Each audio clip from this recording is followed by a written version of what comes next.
Assalamualaikum warahmatullahi wabarakatuh.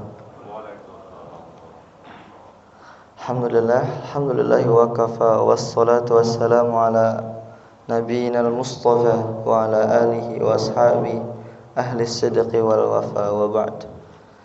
Jamaah rahimani wa rahimakumullah. Alhamdulillah kita ucapkan terlebih dahulu atas nikmat yang telah Allah karuniakan kepada kita, nikmat yang tak terhingga, di antaranya nikmat Islam, nikmat iman, serta sehat, juga dapat melaksanakan sholat subuh berjamaah di masjid yang insyaallah Allah barakahkan ini.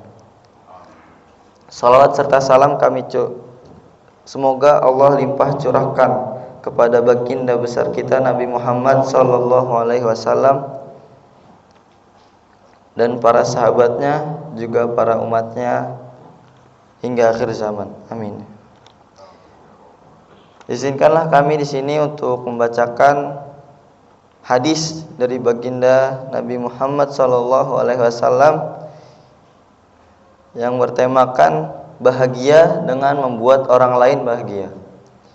Rasulullah sallallahu alaihi wasallam bersabda, "Wa ahabbul a'mali ilallahi sururun tudkhiluhu ala muslim aw tukshifu anhu kurbatan aw taqdi anhu dhanban aw tatrudu anhu ju'an wala an amshiya ma'a akhin fi hajatin ahabba ilayya min an a'takifa fi hadzal masjid," yakni Masjidin Nabawi, syahron, yang artinya manusia yang paling dicintai Allah adalah yang paling bermanfaat bagi manusia, dan pekerjaan yang paling dicintai oleh Allah adalah menggembirakan seorang muslim, atau menjauhkan kesusahan darinya, atau membayarkan hutangnya, atau menghilangkan laparnya. Sungguh aku berjalan bersama saudaraku yang muslim untuk sebuah keperluan, lebih aku cintai daripada beriktikaf di masjid ini, maksudnya Masjid Nabawi, selama sebulan. Hadis riwayat Tabrani nomor 1346. Pelajaran yang terdapat dalam hadis, tersirat dalam hadis bahwa ada amalan yang tidak kita sangka yang dinilai sangat besar, bahkan lebih besar daripada berdiam diri di Masjid Nabawi selama 1 bulan untuk beriktikaf. Rasulullah sallallahu alaihi wasallam mengatakan bahwa amalan itu adalah membantu orang lain. Membantu orang lain untuk ia tunaikan kebutuhannya, itu adalah amalan yang terbesar dan merupakan amalan yang agung. Ada seorang sahabat yang menemui Nabi SAW yang mengeluhkan atas kekerasan dan kekakuan di dalam hatinya. Ia tidak merasakan kebahagiaan.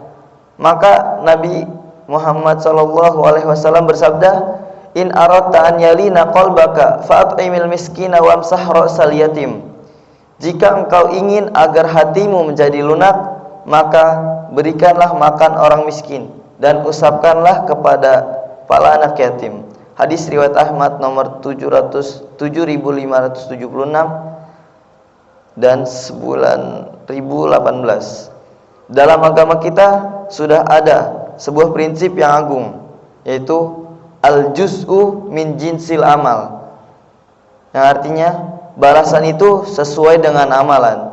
Jika kita berusaha menyenangkan hati orang lain, maka Allah Subhanahu wa taala juga akan menyenangkan hati kita. Ummul Mukminin Khadijah radhiyallahu anhu memuji sifat suaminya, yaitu pada saat Rasulullah sallallahu alaihi wasallam merasa takut saat menerima wahyu. Pertama, "Kalla abshir fa wallahi la yahzinuka Allahu abada. Wallahi innaka la tasilur rahima wa tasduqul haditha wa tahmilul kalla wa taksibul ma'duma wa taqrid dhaifa wa tu'in wa tukrid wa taqrid dhaifa wa tu'inu ala tawabil haq." Yang artinya, janganlah begitu, bergembiralah. Demi Allah, Allah tidak akan menghinakanmu selama-lamanya. Demi Allah, sesungguhnya kamu telah menyambung tali persaudaraan, berbicara jujur, memikul beban orang lain, suka membantu orang yang tidak punya, menjamu tamu, dan senantiasa mendukung kebenaran. Hadis riwayat Al-Bukhari dan Muslim. Inilah sifat dasar Nabi Muhammad SAW. Bahkan sebelum beliau menerima wahyu, Khadijah menyebutkan beberapa sifat suaminya yang kesemuanya menunjukkan bahwa beliau selalu berusaha membuat orang lain bahagia. Di antara menyambung silaturahim, jujur, memikul beban orang lain, membantu orang yang tidak punya, memuliakan tamu, dan mendukung kebenaran. Adapun ayat Al-Quran yang berkaitan dengan tema hadis, Allah Subhanahu wa taala berfirman, A'udzubillahi minasyaitonirrajim, laqad ja'akum rasulun min anfusikum azizun 'alaihi ma 'anittum harisun 'alaikum bil mu'minina raufur rahim. Sungguh telah datang kepadamu seorang rasul dari kaummu sendiri, berat terasa olehnya penderitaan yang kamu alami. Dia sangat menginginkan keimanan dan keselamatan bagimu, penyantun dan penyayang terhadap orang-orang yang beriman. Quran Surat At-Taubah ayat 128.